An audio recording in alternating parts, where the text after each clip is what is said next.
Break तो बाद स्वागत है। बढ़ते हैं अगली खबर वाल। शक्तिशाली बम धमाके नाल पाकिस्तान एक बार फिर दहल गया है।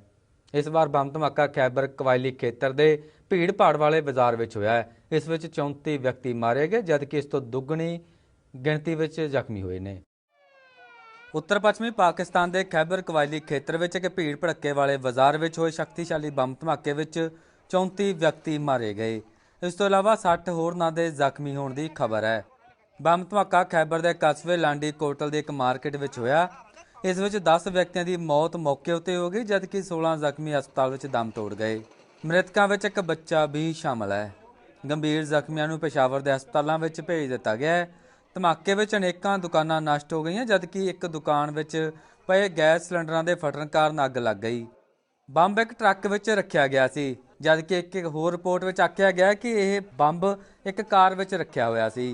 धमाका इन्ना शक्तिशाली सी कि इसकी आवाज़ दूर दराडिਆਂ तक सुनाई दी और नेड़े लगदियां इमारतां नुकसानियां गईयां। मारे गए व्यक्तियों में ज़्यादातर फल ते सब्जी बेचण वाले सन। किसी भी अतवादी जथेबंदी ने हाले तक इस बम धमाके की जिम्मेवारी नहीं ली है। ब्यूरो रिपोर्ट जी पंजाब। म्यांमार की लोकतंत्र पक्षी आगू और विरोधी धिर की नेता आन सान सू की ने आखिर 21 साल बाद नोबल शांति पुरस्कार प्राप्त किया। वो यूरोप के दौरे दौरान नॉर्वे पहुंचे हुए हैं जिथे राजधानी ओसलो विखे उन्होंने यह पुरस्कार दिता गया। 21 वरियां के लंबे अरसे बाद आखिर म्यांमार की विरोधी धिर की नेता आंग सान सू की ने अपना नोबल शांति पुरस्कार प्राप्त किया। यह सचमुच बड़ी अजीब और रोचक स्थिति रही। सू की नूं यह पुरस्कार 1991 में दिता गया सी। 15 साल अपने देश में नज़रबंद रहने वाली सू की ने आख्या कि साडे देश में राजनीतिक आज़ादी हले दूर की गल है। ऑक्सफोर्ड यूनीवर्सिटी तो सिक्ख्या प्राप्त ਅਤੇ म्यांमार की आज़ादी के नायक जनरल आंग सान की सुपुत्री सू की म्यांमार में बदलाव लियाउण की कोशिश कर रही है जबकि उत्तों की सरकार अजे भी राजनीतिक कैदियों को कैद कर रही है। एक दिन पहला जदों स्विट्जरलैंड तो नॉर्वे पुजी तो ओसलो दीआं गलियां विच उस उत्ते फुल्लां की बरखा की गई। उसके पुत्रा किम ਅਤੇ अलैगजेंडर ने 1991 में उसकी तरफों यह पुरस्कार प्राप्त किया सी। एक साल बाद ही सूकी ने ऐलान किया कि वह सन्मान की $13 लाख रकम सहित और सिक्ख्या ट्रस्ट बनाने उत्ते खर्च करेगी।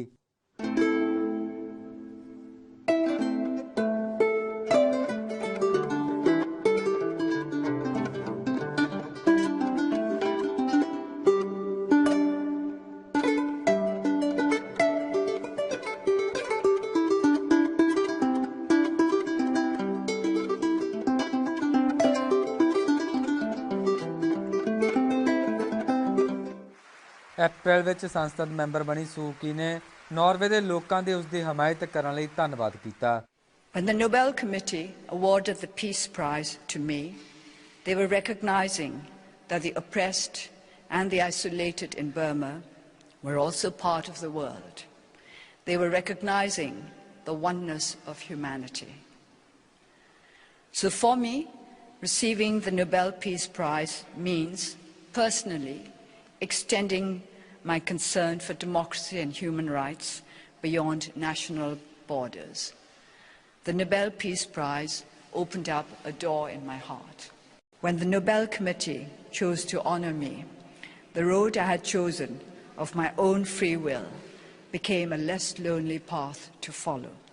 For this, I thank the committee, the people of Norway, and peoples all over the world whose support has strengthened my faith in the common quest for peace. Thank you.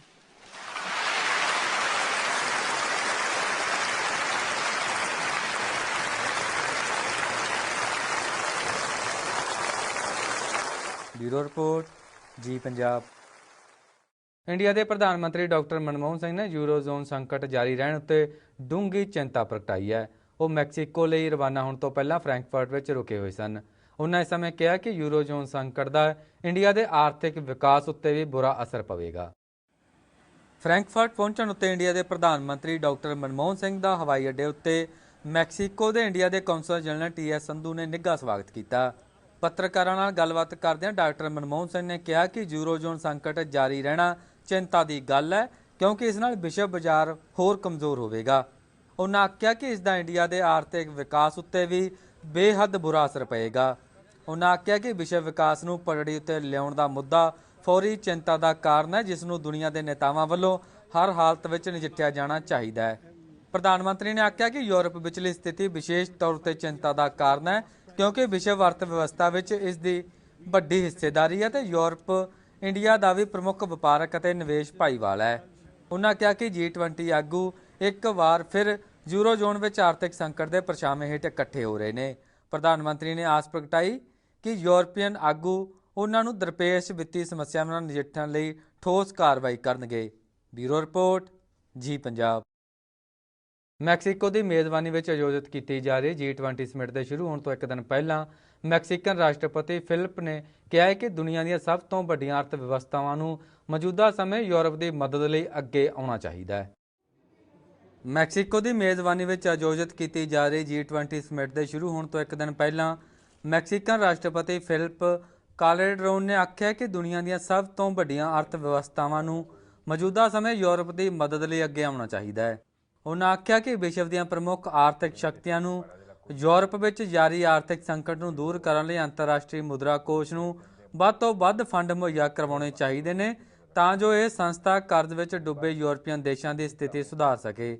उन्होंने कहा कि हालांकि G20 देशों की summit दौरान Europe के आर्थिक संकट के मुद्दे उत्ते गंभीर विचार चर्चा होगी और कुछ चंगे सुझाव भी सामने आउणगे, पर सानू ये नहीं समझना चाहिए कि इस मीटिंग में सारे मुद्दों का हल कर लिया जाएगा।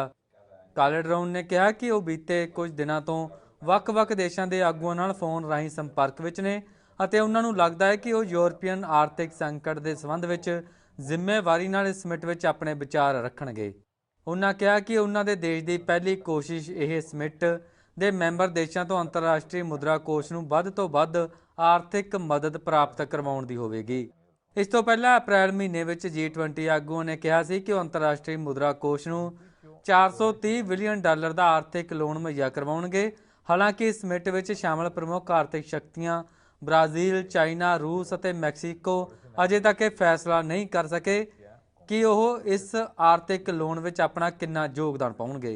मैक्सीकन राष्ट्रपति ने उम्मीद प्रगटाई कि मैक्सीको सिटी ਵਿੱਚ आउंदे सोमवार तो शुरू होने जा रही इस 2 रोज़ा समिट दौरान इस संबंधी समझौते ਨੂੰ आखिरी रूप दे दिता जाएगा। ब्यूरो रिपोर्ट जी पंजाब। ਹੁਣ ਸਮਾਂ ਹੋ ਗਿਆ ਇੱਕ ਬ੍ਰੇਕ ਦਾ। ਬ੍ਰੇਕ ਤੋਂ ਬਾਅਦ ਵੀ ਖਬਰਾਂ ਦਾ ਸਿਲਸਿਲਾ ਇਸੇ ਤਰ੍ਹਾਂ ਜਾਰੀ ਰਹੇਗਾ। ਤੁਸੀਂ ਦੇਖਦੇ ਰਹੋ ਜੀ ਪੰਜਾਬ।